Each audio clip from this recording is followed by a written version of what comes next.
Je suis content de vous revoir. Dites-moi, Pascal, quelle est la chose que vous n'accepteriez de manger sous aucun prétexte? Peut-être allez-vous me répondre des insectes, des yeux globuleux, des couilles de taureau. Ah, bande de petits joueurs. En réalité, il existe de par le monde d'autres plats dont la composition pourrait vous faire pâlir. Oui, et évidemment, c'est le cas aujourd'hui.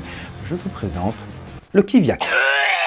Si vous avez toujours rêvé d'un repas viking, c'est le moment de vous distinguer et de tenter l'expérience. En effet, ce mets étrange à base de viande et de volaille nous vient tout droit des traditions du Groenland, où vivaient autrefois les civilisations vikings, et où vivent toujours les populations inuites aujourd'hui. Vous devez savoir que dans ces contrées, les terres sont gelées et on ne peut pas faire pousser grand chose. Du coup, les habitants doivent faire avec ce qu'ils trouvent. Et comment vous dire, si vous avez l'occasion de goûter à la cuisine locale, vous risquerez d'être un peu chamboulé dans vos habitudes. Alors, affûtez vos couteaux et faites chauffer votre fourneau. On part tout de suite au Groenland pour un nouveau tuto séant.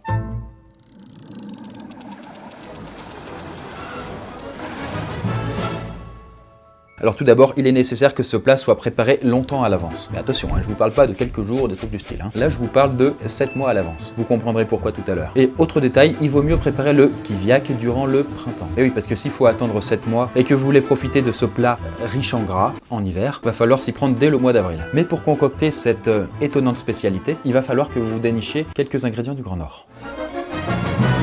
Les ingrédients. Alors, dans un premier temps, repérez un endroit peuplé de mergules. Ce sont des petits animaux du Nord qui ressemblent à des pingouins ou à des macareux pour les connaisseurs. Préparez-vous et soyez patient car vous allez devoir en attraper plusieurs centaines. Ensuite, il vous faut un phoque, un gros de préférence, et libre à vous de choisir comment le chasser. Les Inuits, eux, ont par exemple développé leur propre technique. Oh putain, c'est chaud. Puisqu'il vous suffit de repérer un trou d'eau dans la banquise, de patienter jusqu'à ce qu'un phoque vienne patauger dans les parages, d'attendre qu'il remonte à la surface pour respirer, et de l'harponner sauvagement. Pour le reste des ingrédients, procurez-vous un peu de graisse d'animal, quelques grosses pierres et un nécessaire à couture des plus basiques.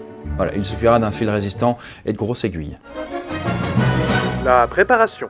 Pendant les préparations du kiviak, vous n'aurez pas besoin d'ustensiles de cuisine. Prenez juste un bon couteau bien aiguisé et ouvrez la carcasse de votre phoque en deux. Et une fois que c'est fait, videz-le s'il vous plaît de tout ce qui encombre son abdomen, les viscères, les boyaux, les organes, tout ça, toute cette merde, ça dégage. Et ça ne va pas être une partie de plaisir, autant vous prévenir. Prenez vos centaines de mergules et fourrez-les dans l'abdomen nettoyé du phoque. N'ayez pas peur de bourrer un peu, faut que ça rentre. Et en général, on peut mettre jusqu'à près de 500 mergules dans un gros phoque. Pensez pas être amené à prononcer cette phrase quand même. Ensuite, il faut vider d'air la carcasse qui vient d'être remplie. Et pour cela, l'idéal est d'appuyer dessus de toutes vos forces. N'hésitez pas à vous y mettre à plusieurs et d'appeler des renforts. Profitez-en pour sceller l'ouverture avec un peu de graisse. Très efficace.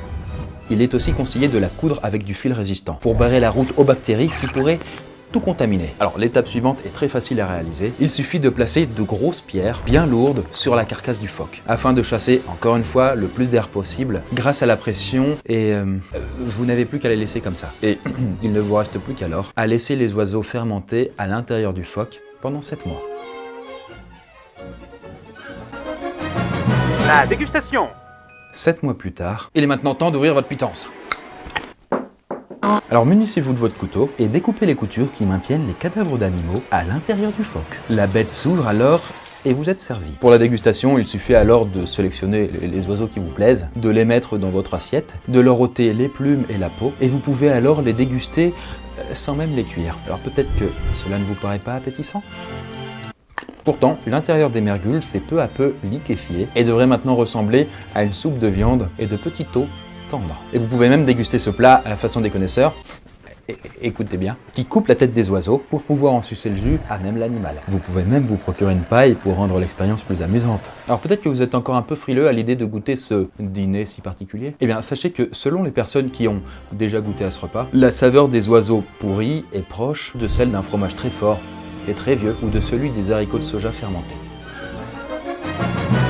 Et l'accompagnement. Mais que serait un bon repas sans un verre de vin, me diriez-vous? Cependant, méfiez-vous puisque les Inuits, s'ils vous en servent un, eh bien, ils n'ont pas l'habitude de boire des grands crus en réalité. Oui, parce qu'on ne trouve pas de vigne sur la banquise. Du coup, si vous voyez un liquide rougeâtre, c'est pas ça. Et pourtant, comment font-ils? Eh bien, c'est très simple. Ramassez un cadavre de mouette, encore frais, plongez-le dans une grosse bouteille d'eau ou une cuve, et laissez le tout mariner au soleil pendant quelques temps.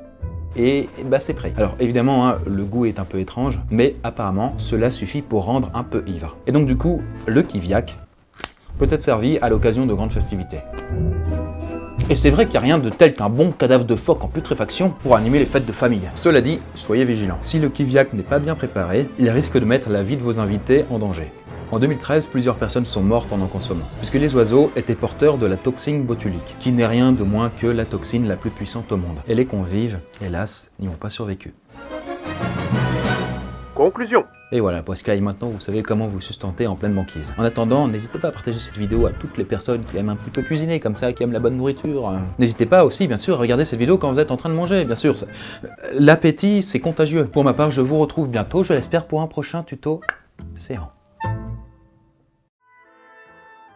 Alors oui, bien sûr, je vous vois venir, mais non, ne me remerciez pas. Si un jour vous êtes perdu en plein Groenland, vous saurez comment survivre. Bon, si vous avez 7 mois devant vous quand même. En attendant, n'oublions pas que la santé commence avec ce que nous avons dans l'assiette.